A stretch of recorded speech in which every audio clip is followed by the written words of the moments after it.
উলুধ্বনি, শঙ্খ, ঘণ্টা আর ঢাক ঢোলের বাজনায় থাকবে দেবী দুর্গার বিদায়ের সুর। 5 দিন ব্যাপী এই শারদীয় উৎসবের জন্য অপেক্ষা করতে হবে আরও একটা বছর। ঢাকের তালে সিঁদুর খেলায় দেবী বরণের পর নদীতে জলাশয়ে প্রতিমা নিরঞ্জনের পর কোলাকুলি, শুভেচ্ছা বিনিময়, মিষ্টি মুখ আর একরাশ নতুন আশা নিয়ে শুরু হয় বাঙালির বিজয়া পর্ব।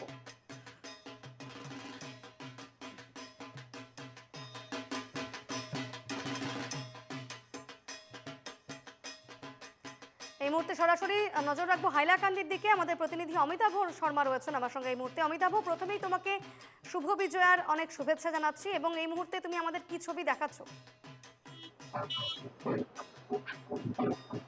দীপনা, আমি এখন উপস্থিত রয়েছে হাইলাকান্দির গান্ধীঘাটে, যেখানে প্রতিমা নিরঞ্জন হবে। হাইলাকান্দিতে মোট এই বছর প্রায় 362টি দুর্গাপূজা, সার্বজনীন দুর্গাপূজা অনুষ্ঠিত হয়েছে এবং যেটা শহর রয়েছে এবং সেই শহরের প্রায় 39টি পূজা অনুষ্ঠিত হয়েছে এবং একে একে দুপুর থেকে শুরু হয়েছে প্রতিমার নিরঞ্জন প্রক্রিয়া। যেহেতু আজকে বিজয়া দশমী, সেই বিজয়া দশমী উপলক্ষে আমরা দেখতে পেয়েছি সকাল থেকে সিন্দুর খেলা, তারপরে মাকে বিদায়ের পালা। একটা আনন্দ রয়েছে, আবেগও রয়েছে। আমি যে পরিবেশে রয়েছি, আমি সেই পরিবেশ দেখানোর চেষ্টা করব। আমরা উপস্থিত রয়েছি গান্ধীঘাটে এবং গান্ধীঘাটে একে একে করে বিভিন্ন দুর্গাপূজা কমিটির মূর্তিগুলি আনা হচ্ছে প্রতিমা নিরঞ্জনের উদ্দেশ্যে। আমি দেখানোর চেষ্টা করব যে গান্ধীঘাট পুরো সাজানো হয়েছে, যেটা হাইলাকান্দির পৌরসভার উদ্যোগে এবং হাইলাকান্দি জেলা প্রশাসনের উদ্যোগে এই পৌরসভা এই দশমিক গাছ যেটা নিরঞ্জন প্রক্রিয়া সাজানো হয়েছে এবং যেভাবে কোনো ধরনের কোনো অঘটন না ঘটে সেইভাবেই আর কি প্রস্তুতি নেওয়া হয়েছে। আমি দেখানোর চেষ্টা করবো যে এখানে মূর্তি আনা হয়েছে এবং বিভিন্ন ক্লাবের মানুষ এসছেন মাকে শেষ বিদায় দেওয়ার জন্য। আমি সরাসরি এই দুর্গাপূজা কমিটির সঙ্গে কথা বলার চেষ্টা করব।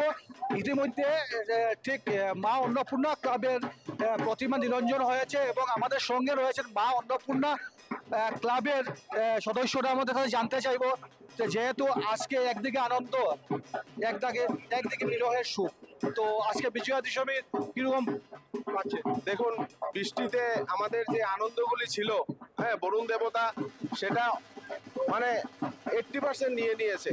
তো আমাদের মানে যে একটা আশাও ছিল যে আমরা একদিন রাখবো, সেই আশাও আমরা রাখতে পারিনি, আমরা বিসর্জন দিতে হচ্ছে।